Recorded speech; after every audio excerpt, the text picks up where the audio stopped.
Hello and welcome to Celtic Down Under. My name is Laura and I'm joined by Liam for yet another World Cup preview. The one most of you will have been waiting for, I'm sure, is the preview of Australia and their chances at this World Cup tournament. Now, Liam, I have to admit, looking through the tables and the fixtures and all that kind of stuff, as I like to do before we do these previews, it didn't make for great reading. I'm aware of the irony of two Scottish people sitting telling a bunch of Australians who are actually going to be at the World Cup that we might not think their team's great, but I'm willing to go with it. Well, I mean, at the end of the day, Australia have to beat the odds to get out of this group, Yeah. right? They are not that they are, as I said before, if every team plays to their maximum, France and Denmark are on a different level. That's undeniable. But in our France episode, I did predict that France may be stagger in the first round because historically defending champions do sometimes tend to do that. And if that does happen, the beneficiaries will be Australia because they are the third best team in this group. I think they still have enough to get past Tunisia. And, if it came down to it, they could nick a point off of either Denmark or France, I think. So they're not out of it. It's going to be tough, but they're definitely not out of it. Definitely not out of it. Before we go on to look in a little bit more detail at their chances in the actual tournament and the way the fixtures pan out for them, tell us a little bit about that shirt you're wearing. I always like to ask about these shirts because you are such an avid collector. I'm interested to know a bit more about this particularly snazzy looking shirt, I must say. Right. Well, I have to apologise for football fans. I'm wearing one of the Egg Chasers shirts. This is a rugby. This is a World Cup 2019 Australia rugby jersey. Fair. I particularly like the Australian Indigenous patterns on the sleeves. It's just a very stylish shirt, and you can never go wrong with green and gold, can you? No, you cannot, and at least I'll let you away with wearing a rugby shirt because at least you're not wearing a cricket one. Yeah. You know the Unfortunately, Pakistan didn't qualify for the tournament, and that's the only cricket shirt I've got. So. No, that's true. But looking at as we like to do the qualifying group for the qualifiers for Australia at the World Cup, I'll just pull them up for us just now. We've got obviously the Asian qualifiers there. Having said that Saudi Arabia were the worst team at the tournament, it doesn't hold out much hope for either Japan, who we will cover at a later date, or Australia that they failed to come above Saudi Arabia in the group. What does that say to you about Australia's chances? Let's stick to Australia just now, but their chances at the World Cup based on the fact that two potentially not strong teams have actually managed to outscore them before they even got to the tournament. Australia and to a certain extent Japan as well both suffered for not taking that group seriously enough. Australia staggered in a couple of games that they should have won comfortably, particularly against the Saudis. Japan lost to Oman quite early on in qualifying as well, which is the main reason why they didn't top the group. But when it mattered, Australia got it together. They managed to get past Peru in a playoff, which is not an easy feat. My comrades on Celtic Down Under, Jared, Sean, and John, they, to a man, thought that Peru were going to run away with that one. So the Aussies upset the odds there. They could very well do it again. Yeah, they very well could, and I have to say, as a non-Australian Celtic supporter, I'm sure you'll share this feeling with Aaron Mooy representing them at the World Cup, and with Ange Postecoglou doing everything he's done for the club in the last year or 18 months. I'm sure a lot of Celtic fans will be willing the Australians to do well at this World Cup. Oh, absolutely. I mean, no disrespect to France. I love watching the French team, but this group. I want Denmark and Australia to go through. That's my dream scenario. So Well, speaking of which, let's look at this. Let's look at this group. I'll just pull up the fixtures for the group as we like to do, and we'll have a look at them there. France obviously are well, I say hosting Australia. They're both playing in Qatar, obviously, so it's not really a home and away situation. But Australia are opening against France in what is possibly one of the toughest opening fixtures any team can have at a World Cup, playing against the defending champions. They've then got what some might consider a little bit of an easy game against Tunisia. Might be disrespectful to say, but we'll talk about Tunisia more in their upcoming video that we will be recording. And then a closing game that could be a vital game against Denmark to close out the group. Looking at that sequence from an Australian point of view, how do you see the group stage kind of shaping up for Australia, and what are their chances of potentially, like you say, getting that second spot potentially?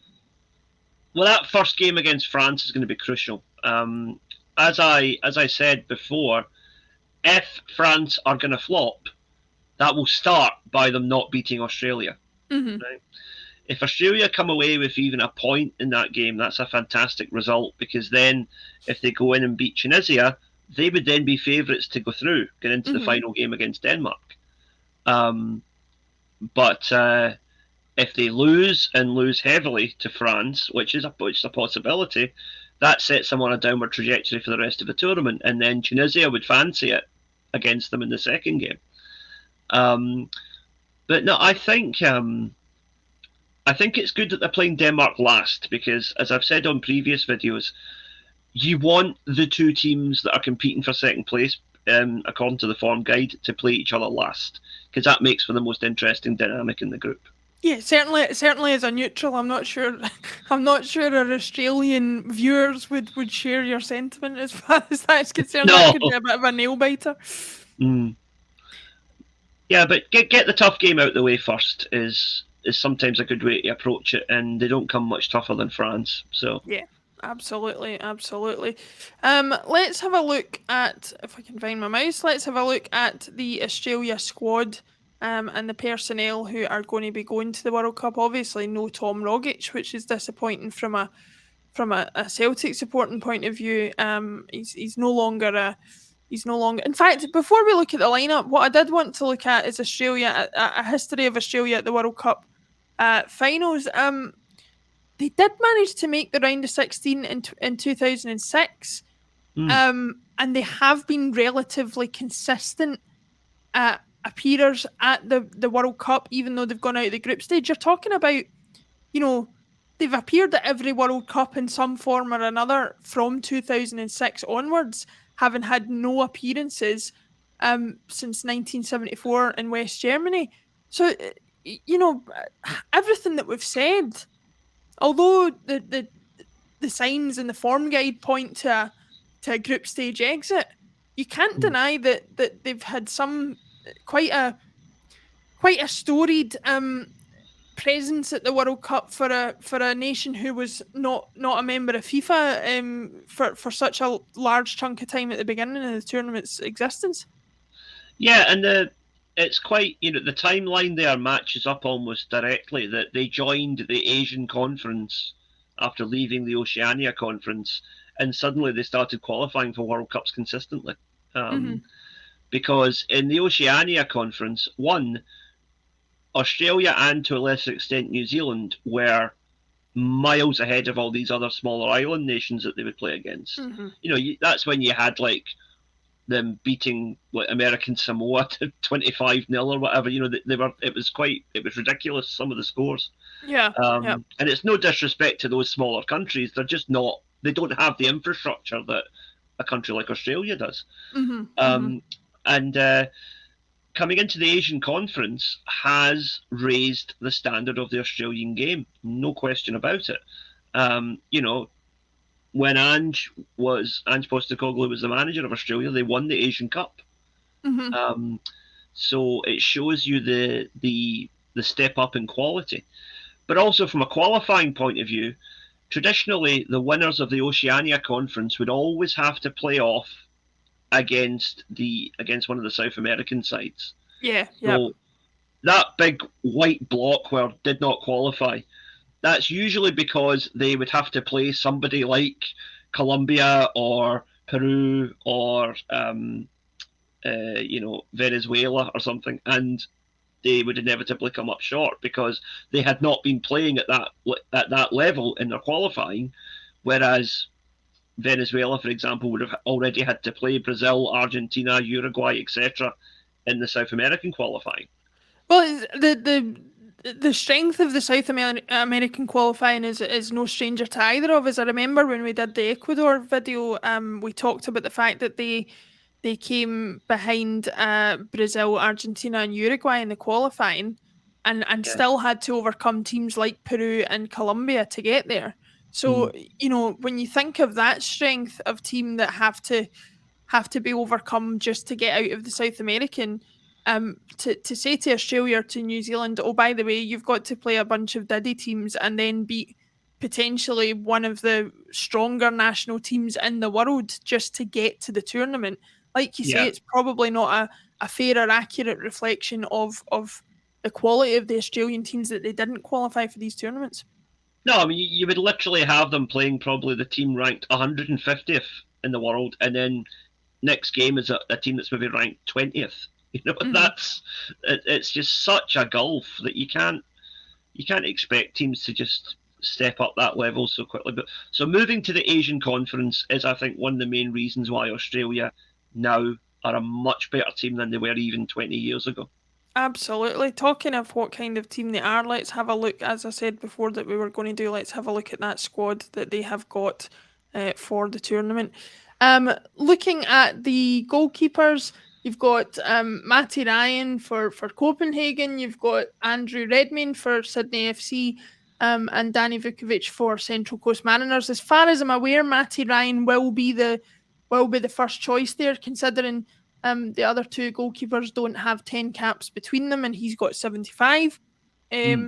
So he'll no doubt be the first choice. Looking at the defender situation, you've got a number of players there, and many of whom I'm not familiar with, but I do know Aziz Bezic from Dundee United, Nathaniel Atkinson from Hearts.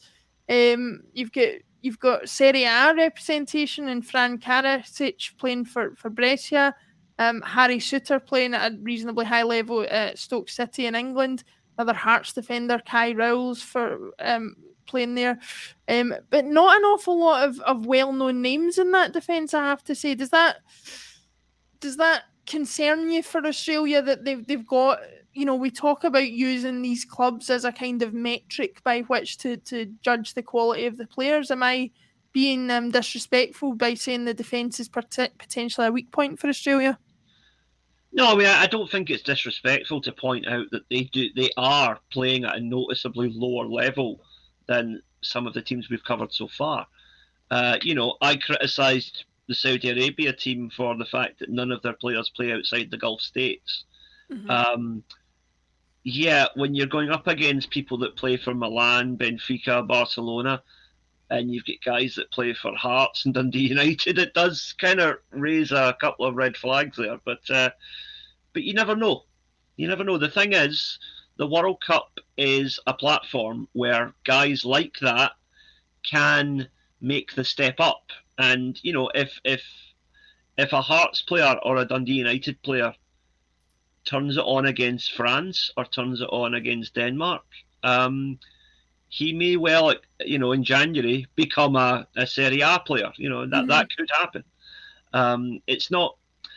Obviously, you have to go on what's in front of you at the moment, and this profile would suggest that this is not a particularly strong team. But Australia, as I said before, they have this habit of upsetting the odds, and I think there's a chance there. There's definitely a chance. Well, let's look at the Rogic-less midfield for Australia, and I say that tongue firmly in cheek because I don't think Tom Rogic has earned his stripes as far as getting to the World Cup, but we'll maybe cover that a little bit towards the end of the show. Another Hearts player there, Cameron Devlin, who is a decent player, I have to say, but has only had one cap for the national team in the run up to this World Cup. So fantastic for him to be involved. You've got Riley McGree of Middlesbrough, our very own Aaron Moy for Celtic, former Celtic protege Jackson Irvine, who now plays for St. Pauli in Germany. But I think the star player from this midfield is Aiden Krustic, who plays for Hellas Verona. He's certainly the one who, and I've done a lot of reading around the Australia team, that's going to be the star man for this team. What are you expecting from that group of players for Australia? Yeah, Krustic is a good one. You've done well to pick him out. I think the midfield definitely has a stronger profile than the defence. Put it that way. Mm-hmm. But again, though, you've got St Mirren in there, so yeah. But I think that it's. I mean, I'm a big fan of Martin Boyle at Hibs, who is one of the forward players. But yep. I think, like you say, the boy Devlin at Hearts is showing potential. I think he is a squad player at the moment with Australia. He might come on as a sub, but I don't see him starting unless there are injuries. But it's I think it's definitely not the worst midfield in the tournament. Put it that way. No, it is not. Looking at the forward line as well, we've got Martin Boyle, who we know scores a number of goals. I think he's certainly done that since he's been a late addition to the Australia squad in the last few years. Jason Cummings is another player that many of us will be familiar with through his history in both Scotland and England. I have to say that the rest of the strikers there are not ones I'm entirely familiar with, or ones that I think play at a particularly high level either. So I think for me, probably Martin Boyle and Jason Cummings will be the ones I'll be most interested to look out for. But is there any others there that are sticking out to you as might have an impact in the forward line for Australia? Well, I noticed Duke of Fagiano Okayama is there. Mm-hmm. Now, Okayama are a Japanese second tier team. Yeah. Fun fact: I used to live in Okayama, but he's a handy little player. But the thing is that playing in the Japanese second tier, he might well be the only player from J2 that is at the World Cup. So I'll be very interested to see how he performs at this level if he gets game time. Because Interesting that you say that. There's Thomas Deng there that plays for Albirex Niigata. Now, I don't know what level of Japanese football they play at. Are you familiar with them? I believe they are J1. I think they are the top. I think they are top flight. But Fagiano are definitely J2. So that's interesting. I don't remember ever seeing a J2 player play for the Japanese national team at a World Cup. So yeah, that's come out of left field. I hadn't actually looked at the squad yet, and I didn't expect that he would get in. But it's good that he has. It's a chance to maybe again answer a few critics about the standards of the Japanese game. If a Japanese championship level player can go to the World Cup and do some damage. Well, that's where these videos come in handy, because it forces you to do a little bit of research and a little bit of introspection and a little bit of review of exactly what's on offer there. And like you say, there's little narratives there that you'll be able to pick out. I can't wait to see what Krustic manages to do, because I haven't seen a lot of him for Hellas Verona as thus far. I'll be interested to see if Mitchell Duke can make any kind of impact for Australia, because looking at the number of caps alone, if you want to use that as a metric, although we've picked out Martin Boyle and Jason Cummings only has one cap, so the chances of him getting much of a run out is probably remote. Martin Boyle's got 19, so perhaps he's got more of a chance, but Mitchell Duke with 20 caps, you would expect to see him in some shape or form for Australia at the tournament, so it'll be interesting to see how well he does. Being a Celtic podcast, just wanted to spend the last minute talking about the Tom Rogic situation. We actually talked about him a little bit on on a Celtic State of Mind, one of the bulletins that we recorded today. How sad is it for you that we won't see him at this World Cup? I think it's very, very unfortunate because Tom Rogic on his day is one of the most naturally gifted players I've seen at Celtic in a long time. There's been, again, we can't say for sure because we don't know the full story, but there's been talk about mental health issues. There's been talk about his general kind of motivation for continuing to play football at all. I hope that Tom is in a good place mentally. But at the end of the day, he has not played enough football in the last 6 months to justify a World Cup place. And as much as we as Celtic fans would love to see him there, it would not be fair to whatever Australian player who has been working away for the last 6 months with their club missed out as a result of that. No, absolutely. We wish him all the best. We wish Australia all the best for this World Cup. Certainly, with the heavy representation from the Scottish leagues and from the Japanese leagues in that squad, there will be certainly a lot of investment from us, just even ignoring the obvious Australia contingent that is affecting Celtic Park at the moment. So, we wish them all the best, Australia, and here's hoping, fingers crossed, they can cause a little bit of an upset and get out of that group. Liam, thank you very much for joining me. Don't forget to join us for our next coverage, which will be a review of Tunisia. Thanks again, and we'll see you very soon.